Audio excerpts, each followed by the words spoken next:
Hello and thanks for joining us from our studios in Israel. I'm Aaron Porras here with ILTV's Morning Briefing. Lieutenant General Aviv KOCHAVI officially took over as the next IDF Chief of Staff on Tuesday morning at a ceremony at the IDF's IKEA military headquarters in Tel Aviv. KOCHAVI replaces outgoing Chief of Staff Lieutenant General Gadi Eisenkot, who ended his 4-year term in the position yesterday. And the ceremony was attended by Prime Minister Benjamin Netanyahu, who together with KOCHAVI's wife, pinned the rank of Lieutenant General on the IDF's 22nd and newest chief. Then, after the swearing-in ceremony, KOCHAVI took the opportunity to thank and salute his predecessor, General Eisenkot. And Eisenkot, who is hanging up his uniform after 40 years of service, returned the compliment, saying at the ceremony that he is leaving behind a competent, prepared, and powerful army that bolsters its strength with wisdom and determination.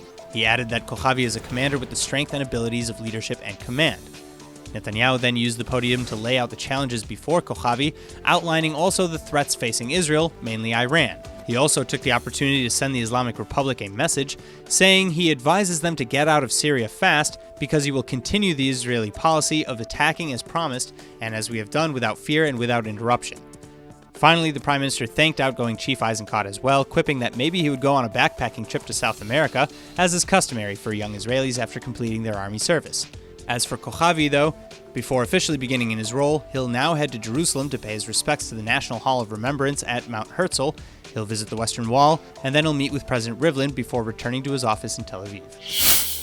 As newly sworn-in IDF Chief of Staff Aviv KOCHAVI steps into his role, Iran, his top line item, is already testing his leadership. In spite of the United States' criticisms, the Islamic Iranian regime has just launched one of its 2 scheduled satellites into space. Unfortunately for Iran, though, according to the Iranian Minister of Communications and Information Technology, the PAYAM satellite did not make it into orbit. Minister Jaromi explained that the rocket simply didn't gain enough speed to reach its desired altitude, though he didn't explain on why the rocket failed. Regardless, the second satellite, Dosti, is still scheduled for launch as planned, and the Iranian Space Agency is still reportedly intent on creating a precise network of imaging satellites by 2025. But it's precisely for this reason that at least the United States and Israel are so concerned. Though Dosti and Payam in Persian mean friendship and message respectively, U.S. Secretary of State Mike Pompeo has previously remarked that the White House regards this program as related to improving ballistic missile capabilities, which would be in direct violation of United Nations Security Council resolutions and the JCPOA nuclear deal. Iran continues to claim that they have no intention of obtaining nuclear weapons, however, with Ayatollah Khamenei instead even lashing out at American officials, calling them first-class idiots. Still, judging by the fact that Netanyahu and Trump have persistently called out Iranian aggression in the region, with the Israeli premier also saying Tuesday morning that they always lie, it doesn't look like they're taking Tehran at their word. Palestinian Authority President Mahmoud Abbas is set to take leadership of the Group of 77, or G77, and China, a bloc made up of 134 member states at the United Nations. He just arrived in New York to assume the new leadership role, succeeding Egypt, and is scheduled to address the 193-member General Assembly, which elected the state of Palestine last year to head the bloc. The United States and Israel, however, opposed the measure.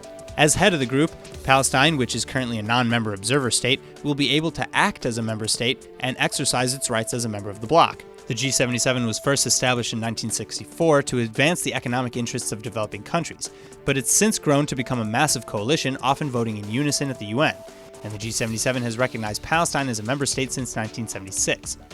Meanwhile, United Nations Secretary General Antonio Guterres met with the PA president and reiterated his support for a 2-state solution, saying that this was the only way to achieve peace in the Israeli-Palestinian conflict. According to the PA's official news agency WAFA, in the meeting, Abbas also stressed the need to implement the resolutions of the UN General Assembly and Security Council, including in particular Resolution 2334, and providing international protection for the Palestinian people.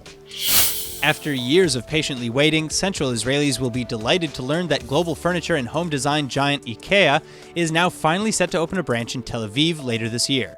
Though this branch, which will be IKEA's 6th in Israel, will only be an outlet primarily focused on kitchenware. Since first opening in Netanya in 2001, the Swedish furniture giant has slowly expanded to Beersheva, Rishon LeZion, Kiryat Ata, and Beit Shemesh, comprising just 5 of the brand's 403 total branches in 49 different countries. But this latest edition is set to be something different. It's being referred to as a pop-up store and will be located in the pavilion area of the Tel Aviv port. Also, according to IKEA officials, it will act as an experiment for smaller formats in order to better compete with other large retailers. In fact, it's going to be just 2,000 square meters in floor space, as opposed to the next smallest store in Rishon LeZion at 34,000 square meters, 17 times the size. Further, the new smaller drafts come after IKEA started closing many stores worldwide, focusing instead again on e-commerce and smaller formats. Here in Israel, though, IKEA is still as strong as ever and growing, with the foundation stone of the fifth store near Beit Shemesh being laid just this past December, and now the Tel Aviv store being officially announced for completion by 2019.